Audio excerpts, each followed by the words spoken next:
পাহাড়ের শেষে একটি প্রত্যন্ত গ্রামে বাবা-মার সাথে একটি ছোট মেয়ে বসবাস করত, যার নাম ছিল রেড রিডিং হুড। সে সবসময় লাল একটা টুপি পরে থাকত, তাই তাকে সবাই সেই নামেই চিনত আর ওই নামেই ডাকত।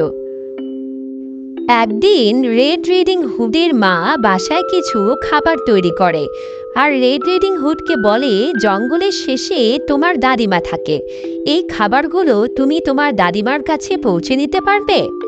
রেড রিডিং হুড তাতে রাজি হয়ে যায় আর খাবারগুলো নিয়ে রওনা হয়।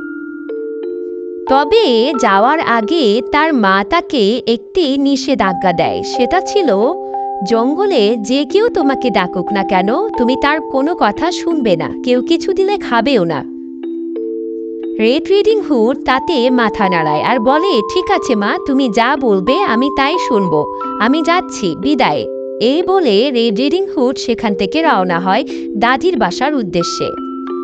জঙ্গলের মধ্যে দিয়ে যাওয়ার সময় একটি খেক শিয়াল রেড রিডিং হুডকে দেখতে পায় আর রেড রিডিং হুডের পিছু নেয়। পিছু নিতে নিতে একটা সময় সে রেড রিডিং হুডকে ডাক দেয় আর বলে, তুমি কোথায় যাচ্ছ? সেই উত্তরে রেড রিডিং হুড বলে, জঙ্গলের শেষে আমার দাদিমা থাকে, আমি এই খাবারগুলো তাকে পৌঁছে দিতে যাচ্ছি। খেক শিয়ালটা খুবই চালাক ছিল। সে রেড রিডিং হুডকে খেতে চেয়েছিল, কারণ সে ছিল খুব ক্ষুধার্ত। সে রেড রিডিং হুডকে বলে, তুমি তোমার দাদির বাসায় অনেকদিন পরে যাচ্ছ, তোমার উচিত তার জন্য কিছু ফুল নিয়ে যাওয়া, সামনে একটি ফুল গাছ আছে, তুমি সেখান থেকে ফুল তোলো। এই বলে সে রেড রিডিং হুডকে ব্যস্ত রাখে আর সেখান থেকে পালিয়ে অন্য জায়গায় চলে যায়। খেক শিয়াল রেড রিডিং হুডকে ফাঁকি দিয়ে রেড রিডিং হুডের দাদির বাসায় চলে আসে।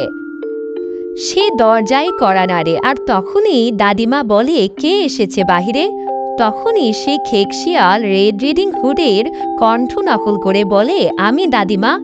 তার দাদিমা ভেবেছিল যে সেটা হয়তোবা রেড রিডিং হুডই হবে, তাই সে দরজা খুলে দেয় আর খেক শিয়াল ভিতরে প্রবেশ করে। খেক শিয়াল ঘরের মধ্যে ঢুকেই দাদিমাকে খেয়ে ফেলে আর তার পোশাক পরে দাদিমার মতো করে বিছানায় শুয়ে পড়ে। কিছুক্ষণ পরেই রেড রিডিং হুড দাদিমার বাসায় পৌঁছে যায় আর ঘরের মধ্যে প্রবেশ করার সাথে সাথেই সে চমকে ওঠে, দেখতে পায় একটি খেক শিয়াল তার দাদিমার পোশাক পরে শুয়ে আছে। সে দৌড় দিয়ে বাহিরে চলে আসে। খেক শিয়ালও রেড রিডিং হুডের পিছু নেয়। পিছু নিতে নিতে এক পর্যায়ে একটি কাঠুরে রেড রিডিং হুডকে দেখতে পায় আর তাকে সাহায্য করে। সেই কাঠুরে খেক শিয়ালটাকে মাথার উপরে তুলে নেয় আর তাকে জোরে জোরে ঝাঁকাতে থাকে। তখনই দাদিমা খেক শিয়ালের পেট থেকে বাহিরে বের হয়ে আসে আর রেড রিডিং হুড সেই কাঠুরিকে অনেক অনেক ধন্যবাদ জানায়। এই গল্প থেকে আমরা এটাই শিখতে পারলাম যে কখনো বাবা মার কথার অবাধ্য হওয়া উচিত না, সর্বদাই তাদের কথা মেনে চলা উচিত।